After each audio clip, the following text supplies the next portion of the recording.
¿Alguna vez te has reconocido como agresor o agresora? La rabia, la indiferencia y la indignación tienen rasgos visibles no solo en el cuerpo, sino también en nuestras acciones. At first, I felt defensive.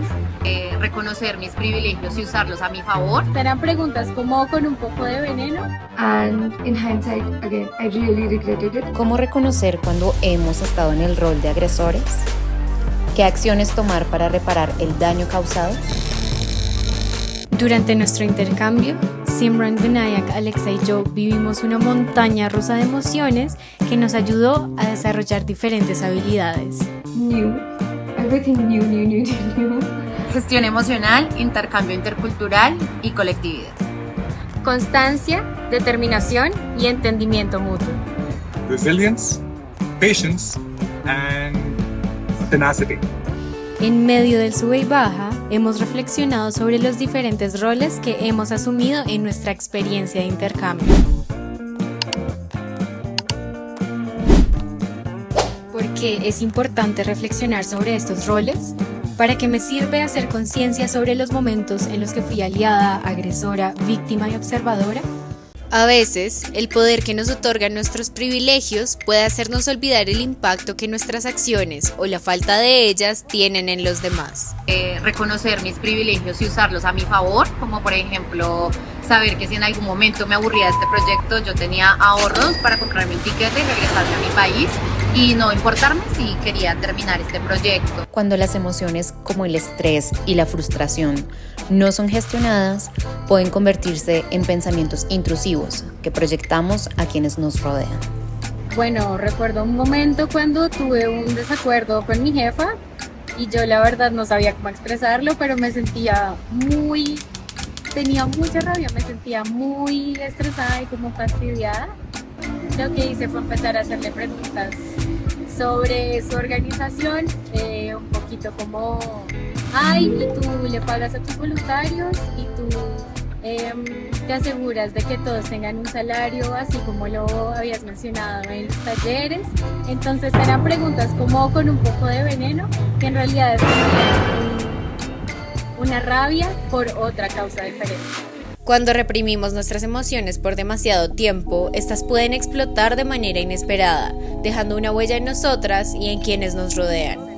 There were times when I was not happy with the way I was receiving feedback, yet I chose not to do anything about it. I pulled the matter under the rug just to, maintain peace. But then this one time, it got too much for me to bear and I lashed out. I had not brought up this issue even once before, but then all of a sudden I was sending these aggressive WhatsApp texts, and in hindsight, again, I really regretted it. Finalmente, reconocer el espacio que ocupamos y cómo nuestras acciones afectan a los demás es un paso crucial para ser más conscientes y responsables en nuestras interacciones. My behavior was intrusive. I was occupying the space that participants felt was rightfully theirs.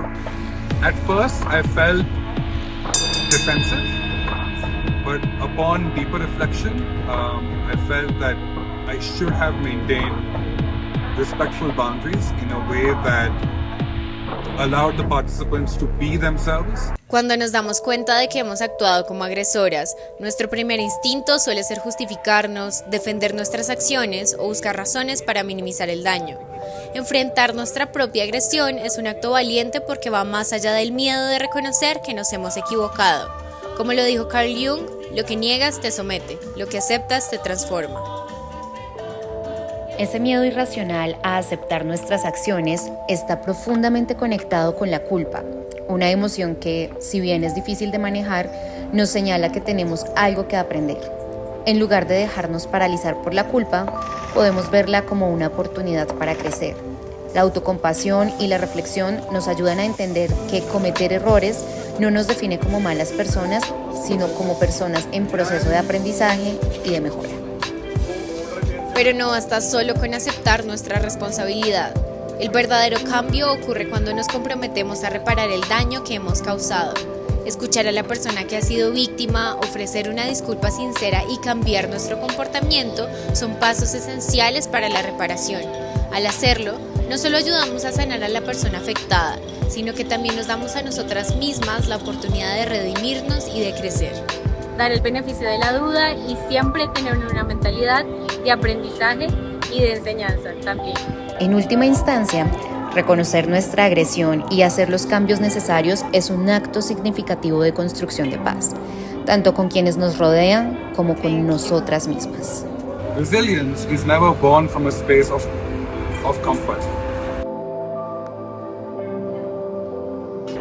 Para construir paz, somos capaces. Hasta ahora hemos explorado los roles de observador, víctima y agresor. Pero, ¿cómo podemos convertirnos en aliadas? En el próximo episodio de Piscolin hablaremos de lo que significa ser aliado o aliada, cómo confrontar a los agresores y apoyar a las personas que han sido víctimas. Síguenos para ver el último episodio de la serie Una persona, muchos roles.